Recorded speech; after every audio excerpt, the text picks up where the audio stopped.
there is a degree of expertise and professionalism to be able to honor the relationships in storm restoration. In storm restoration, you have a contractual relationship between a homeowner or a business owner who has an insurance contract on their property and their insurer. That is a contractual obligation between those parties. The insured has duties to the insurer, and the insurer certainly has duties to the insured. What happens in storm restoration that is really, really ugly, and the part of it that a lot of people get caught up in, unfortunately, is where someone is not honoring those relationships, okay? And that someone could be a roofing contractor, that someone could be an adjuster, that someone could be a public adjuster, that someone could be the insurance company not operating in good faith, that someone could actually be a consumer who is not honestly depicting what their damages related to that particular storm event are, and who are not paying their deductible and taking care of business the way that they're supposed to. So there's a whole lot of parties to that, and that's where it really gets ugly and really gets messy, is when the parties aren't honoring their obligations one to the other. So the way that McRoof approaches storm restoration, insurance restoration, and we have all the credentials.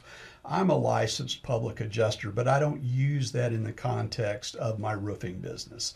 I use that from a knowledge standpoint to teach and train my people and to be able to serve my friends in the roofing industry and their clients who might need some help from time to time, okay? But what we do is we start out with the idea that we have a duty and an obligation to a mutual client. When the insured becomes our client, they are a mutual client of ours and the insurance company.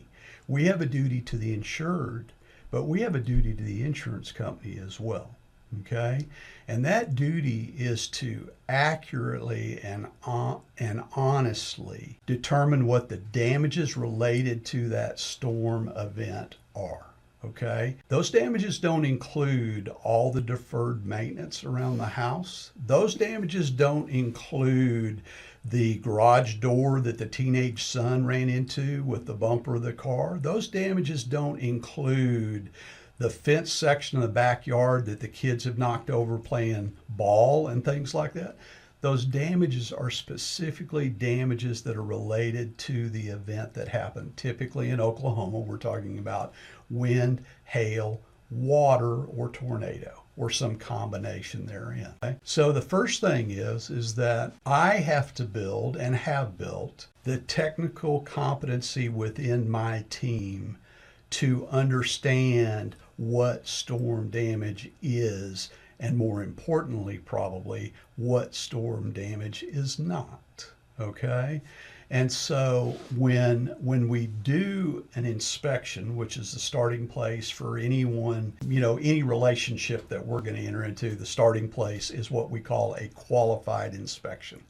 And I tell everyone, I say it every week on the radio, I tell everyone that'll listen, a qualified roof inspection is not a roofing salesman telling you need to file an insurance claim, okay? Very often a qualified roof inspection is not a licensed home inspector evaluating your roof, okay? Roofing inspectors have credentials. In our company, our credentials are built around a company called Hague Engineering. Hague Engineering trains a significant portion of insurance adjusters throughout the country. They train damage assessors and engineers and all kinds of people in storm damage investigation. So we kind of build a depth of technical competency around the Hague credentials. Not everyone can have those. Someone just coming into the business can't have a Hague credential, but we still use our credentials to build that person's technical competency, because I have them on the roof. We call it boots on the roof. I have them boots on the roof side by side with one of my other Hague certified inspectors. And they're learning every step of the way what that's like. They get on the roof with my inspectors with adjusters, okay? So they understand what that whole process is like. And then as we get them to a point where they have the book learning part of it and they're starting to build the experience, then we'll let them start to go and do their own inspections, write their own reports, and present them to one of us to review and comment on. And then from time to time say, hey, I think we need to go back out and get on this roof together, because we're not seeing exactly what you saw. That's how we build that technical competency. And my people are not roofing salesmen.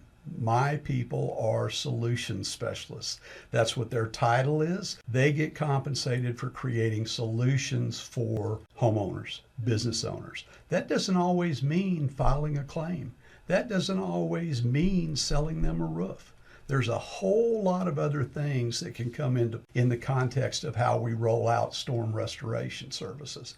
And so that's a difference, I think, in the way that we approach it. But when it comes to the point of honoring those relationships, the insured and the insurance company, I call it the edge of the coin. And it's a visual that I've always drawn for my people. Our job is to keep that coin standing on its edge.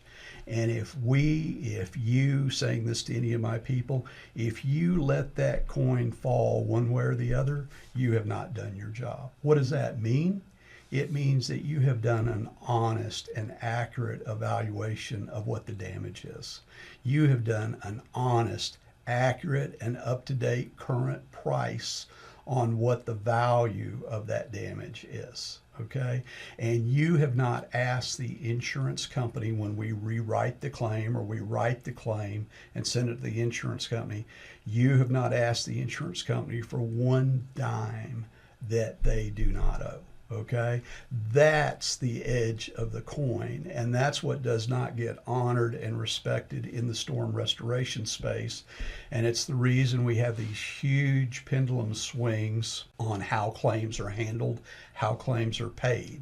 Okay, it is the insurance companies who are getting their brains beat out, believe me. Okay, it's the insurance companies' reaction to their perception that insureds, contractors, independent adjusters, public adjusters, and attorneys are taking advantage of the insurance companies. So you get this huge divide, and you get everybody casting stones, everybody blaming everybody else, and we never really make any progress in terms of draining the swamp or cleaning it up. We used to collaborate on claims with insurance companies, meaning that someone like myself or my son or someone that's got a lot of experience and a lot of credentials, and most of my people at this point in their careers would get on a roof with an insurance adjuster.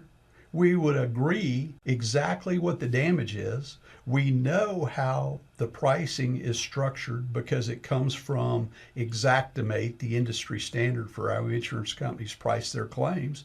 And so we knew what to expect. And everybody's in agreement, and they would go to their office or they would send their photographs and documentation on the claim to the back office or whatever, and in a day or two the insured would get a claim summary, and it would be almost exactly what we had agreed to and within dollars of what we expected the dollar amount to be. That is not what happens anymore. We now go and we get on that roof with that adjuster and we agree to what is there, and they tell us what they're going to do, and it ends up going to a desk adjuster, someone in that back office who looks at photographs, looks at documentation, who has never been on that roof, has not put eyes on it, okay? And they decide that, no, we're not going to pay for that roof, okay? When you've already had a qualified inspector and a qualified adjuster on the roof who says, in some cases, we've had it where they've had a conversation with the insured before they left, telling the insured that I'm going to pay for this, and this, and that you should get your paperwork in a week or 10 days. And the desk adjuster decides that they're not going to pay for that, sight unseen. Okay, so it's a whole different world that we're dealing with now than what it was before. So That's the reason that our technical competency and our expertise in terms of the claims side of things has to get better and better and better. And we're starting to use a lot of different tools. We're starting to use things that we've never used before. We are fairly big into drone technology now. We're using drones, and we're using drones with AI, and we are literally training the AI to understand what storm damage is versus all the other anomalies that could exist on a roof. So it's a process, and we're getting there slowly but surely. But ideally, at some point in time, we'll get to a place again where the insurance companies will be able to quit spending money sending adjusters out into the field. They pretty much don't send adjusters into the field now anyway. It's typically what we call a ladder assist or maybe an independent adjuster. The days of insurance companies having staff adjusters for the most part is long gone. So typically we're getting someone who's not even a licensed adjuster, okay, doing what we call a ladder assist and making that initial determination in the field. We can do better than that with qualified inspectors like I have, and with the AI that we're in the process of training right now. We can do better than what they're getting right now, and they won't have to incur that cost. But what's it going to take to get there? They're going to have to trust the data that we give them. And that's the huge divide right now, is there is zero trust. I get thrown under the bus with every other roofing contractor in the country, including the ones that are in the penitentiary. I get thrown under that same bus by the roofing industry. Regardless of my standing, regardless of my credentials, regardless of my education, my experience, and my reputation, I still get thrown under the bus by the insurance companies. I have a claim right now where an insured has been denied 3 times, twice on a boots on the roof inspection, and a third time with the drone technology. And the insurance company has denied the claim 3 times. It's a $10,000 claim. It's a small claim, $10,000 claim. They've probably spent more than $10,000 denying it by now, okay? And yet they force me to have to go that extra mile, extract myself from the whole thing for my client, tell him I cannot be your roofer, I will not be your public adjuster, but I will be your appraiser, and go to the insurance department and file a complaint and demand appraisal on that claim.